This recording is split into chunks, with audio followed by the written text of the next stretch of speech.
and we'll say hello to Tiffany Bishop. Hello, Tiffany How do Bishop. you do? Hi, I'm fine. And so you've been working for like ages and ages and ages on this magazine, and how's it coming along? Yeah, look, we've finished it and it's looking pretty fantastic. It's been about a year in the making, which is a long time for a project, but it's the first time we've done it, and it would probably be a shorter lead time next time. But it's basically a youth art and culture magazine, and it's come out of another community art project called Tiffany Bishop and the SCUM PUPS, which is a 3-year-old youth-driven adult mentored art and culture project. And so basically it features about 30 young people in a whole range of ways, activists, artists, all sorts of young people having their say and showing us their work, and it's pretty fantastic. Yeah. It's a great project, and we had one of your little scum puppies came in here on the Hills Hoist not that long ago. Justin Stewart. Oh, fantastic! Justin's one of our real Activists. little winners. Yes, he's got a really strong ethic and a really interesting social justice bent. So it's and he's very community minded for such a young man. Yes, he is, and in fact, he does one of the lead pieces, I reckon. Anyway, it's a beautiful piece on the fact that there seems to be 24/7 really loud whistling sounds on train station platforms, and only young people can hear it, and it actually hurts their ears. And so we're just doing a little activist piece on that, letting him have his say and hopefully encouraging a conversation. And we're asking people who read and receive the mag to jump on the website, and anyone can jump on the website anyway, and let us know whether this is an urban myth or ear-bursting truth, as Emma Johnson would say. No, that's Justin's words. Is it? Oh, Yeah. cool. I thought it was yours. No, he came up with that one. Yeah, so it's going to be interesting to see if we get any feedback. Yeah. Did you get anywhere with contacting Metro trains? No, we haven't. We've had some kind of deflections. So I've had a couple of phone calls, and there's no denying or confirming. So we're just going to. We actually know it's true. I mean, I've actually made my own personal investigation and found out that it is happening.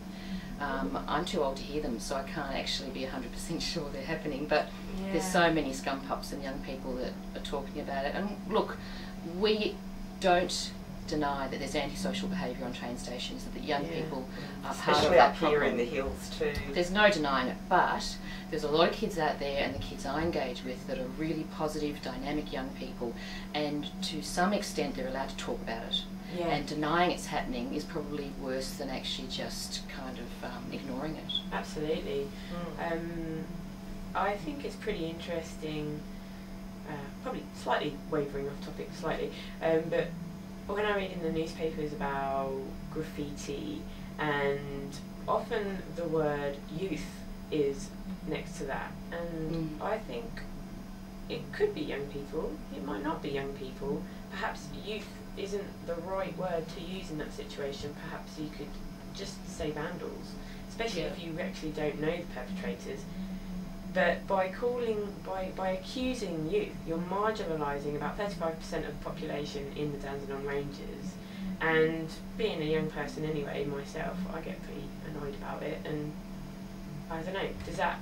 Yeah, look, it yeah. resonates with me because the kids I meet have a whole range of social, emotional, and all sorts of issues that are behind their lives, and to just criticise them without dealing with those issues is counterproductive, and it just perpetuates this age-old problem we have, which is marginalising young people and even stigmatising them, and it's kind of becoming a festering sore in society. We've got to kind of either stop doing it or solve what's behind some of the reasons kids act out. And for me, I just think kids need a voice, they need a platform, and as soon as you allow them that voice and platform, they just blossom. It's amazing to watch, and there's a really interesting group of kids in this publication, and I haven't even told you what it's called. It's called Hoodie Magazine, which is a part of what you're talking about, and we're trying to demystify the word hoodie. I mean, grown men and women wear hoodies. It's not just young people. I know that the hoodie has a bit of a negative connotation to it, but we want to demystify it, and it's the same with SCUM PUPS. We called ourselves the SCUM PUPS because a lot of kids in Upwey were being called up by scum. So again, it's just about giving the kids the power back Yeah. to present themselves as positive, not negative community members. Is it like my brain's gone back, but I'm going to call it baggaging the words.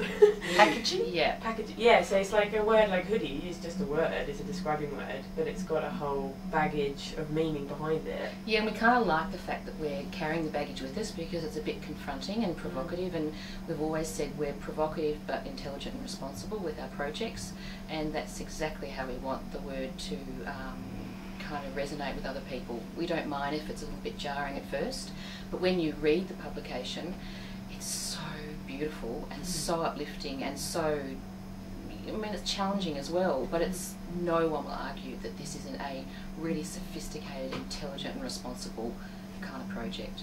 And what inspired you to put the, what inspired you in the first place to get involved with young people? Well, SCUM PUPS was a group of 5 kids who originally approached Burringer, the local community arts centre, and they wanted to do a project on violence in the community, and they wanted to use photography. And they got me on board as a facilitator, and I just never left, and we began to create this kind of ongoing professional studio environment for kids to link into, because there's no point if it's not ongoing. It just defeats the purpose. You set them up for this amazing experience and you walk away from them, and I can't walk away. So the idea was to try and get more kids involved. So we've indirectly involved about 100 kids in this first edition, but there's probably 30 or more or so directly involved in the actual printed pages.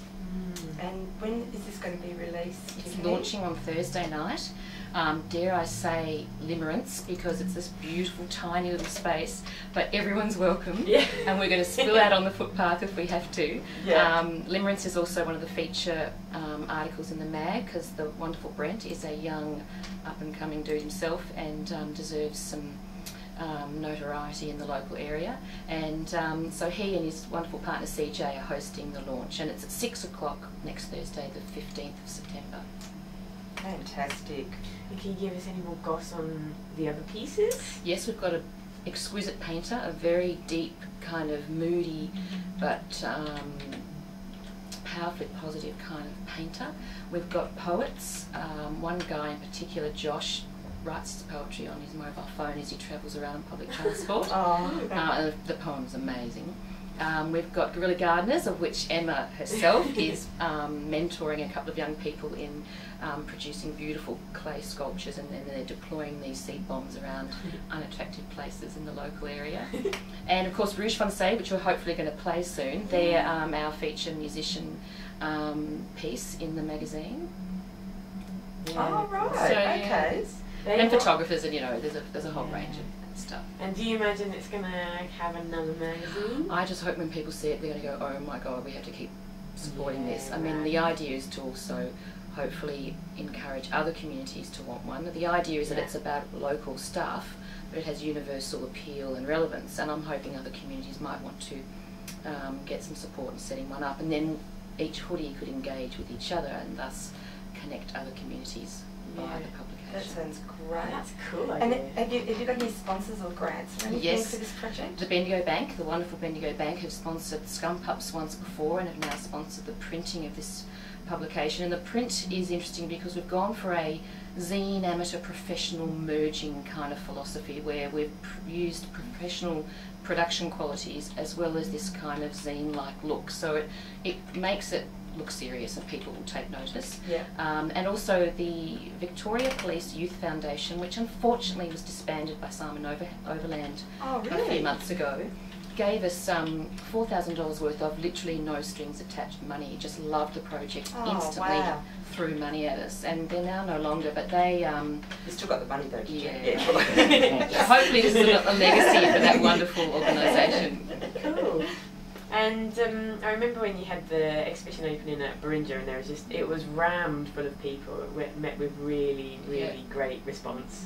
Yeah, the kids were pretty blown away, and I reminded them that I don't get that many at my exhibitions as a fully fledged exhibiting artist. So I said, soak it up. So hopefully the kids will get a real buzz on Thursday night. Oh, yeah, that's awesome. Oh, well done, Tiffany. Like, I've been seeing this sort of emerging for ages, and she's just sitting on a copy right now. And I'm like, literally. I want to see it. You've got to check out Emma's Dancing Chook. Did it come out good? Oh my god. Amazing. Oh, is that where they're Nancy Chook was going. Yeah. Yeah, on the bottom right-hand corner of every page. Wicked. Oh, Yeah. animation. Yeah. Yeah, it's really Flip. cool. Everyone's going nuts about it. Who's Is it? seen it? Oh my Sneak God. preview.